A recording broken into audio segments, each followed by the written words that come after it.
Hey guys, this is Dustin McGee with Pyrotechniques, and today we're going to be doing a small concert for a rapper called Travis Dupri. A lot of fog jets, some lasers, some haze. We're going to try to make the best out of it.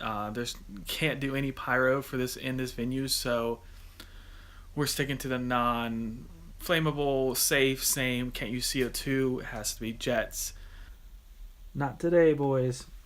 Not today. Oh well. Next time. Next time. Whew, it's bright. Are here at the venue. Pretty much all set up. I'm about to do sound check. So yeah, let me flip you around real quick. Sorry it's so dark in here. Like I said, we're just about to do sound check. So there's the stage.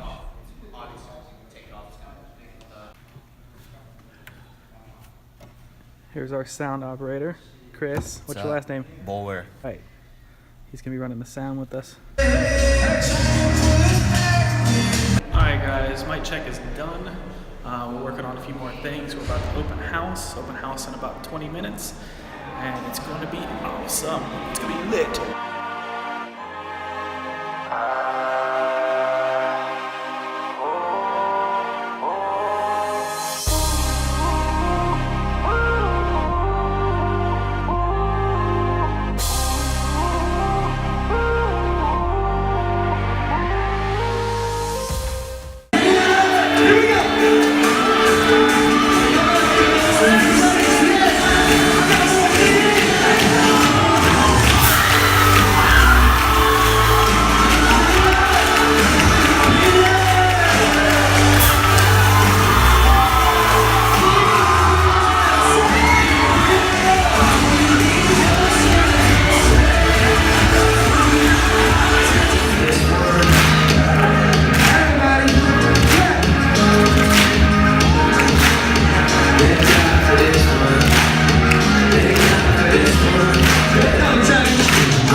So guys, due to the very fast-paced event that we just did, I didn't have time to go through on site and show you where everything was set up, how we ran the cables, how we did this, how we did that. I'm going to explain it right here. I'm going to show you what we used. So let's start with our cryo jets that we used.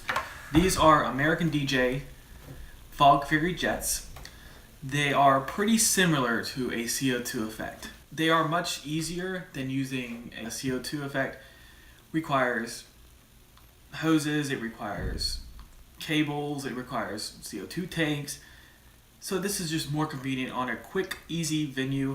And also some venues don't allow CO2. I don't know why, but some venues do not allow CO2.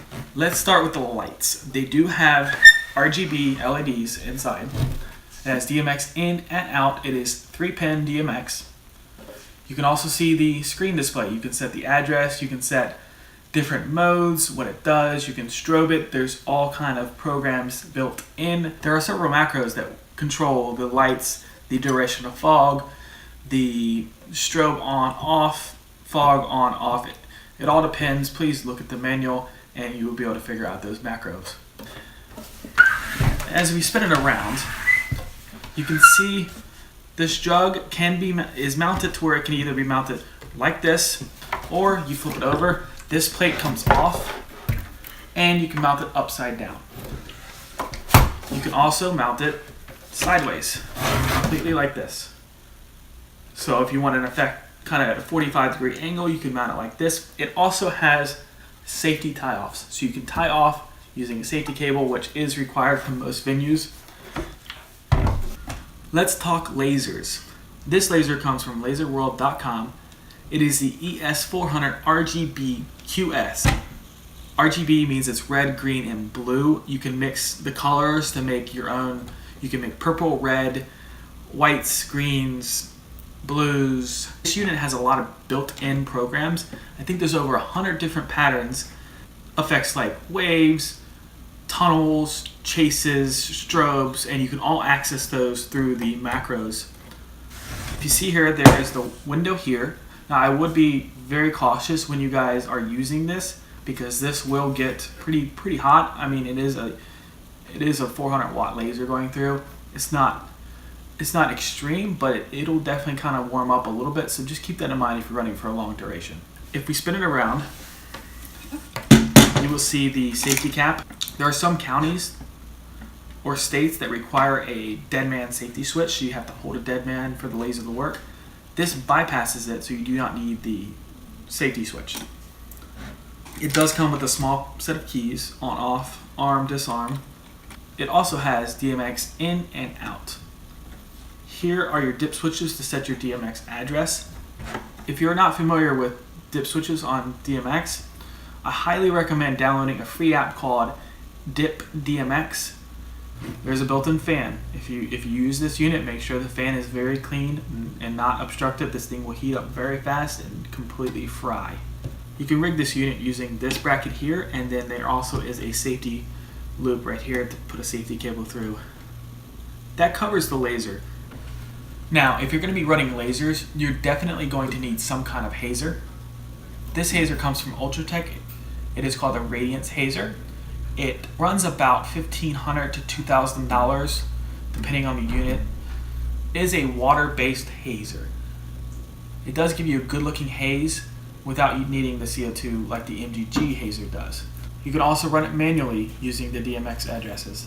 You can control the fan speed and the pump speed to control how much fog is actually coming out and how fast the fans are spinning. This is 5-pin DMX, okay? 5-pin DMX. You can rig this to a truss using this bracket right here. This bracket does slide. It does have several notches. You can adjust the angle. The haze actually comes out in this area right here. That covers the haze. I like this machine. That covers all the equipment we used for that event. Cables were just straight DMX, 3-pin and 5-pin. 5-pin runs the Hazer, 3-pin runs the laser and Fog Furry Jets. We basically ran those under the stage. We can conceal it. This is the tip if you're using a Hazer indoors. Please consult with your local fire marshal or fire department to make sure they are okay with you using it indoors. Some venues have particle detectors or smoke detectors. Smoke detectors are pretty much what's in your house right now. Heat detectors are the ones most venues use nowadays. They sense heat versus just seeing smoke.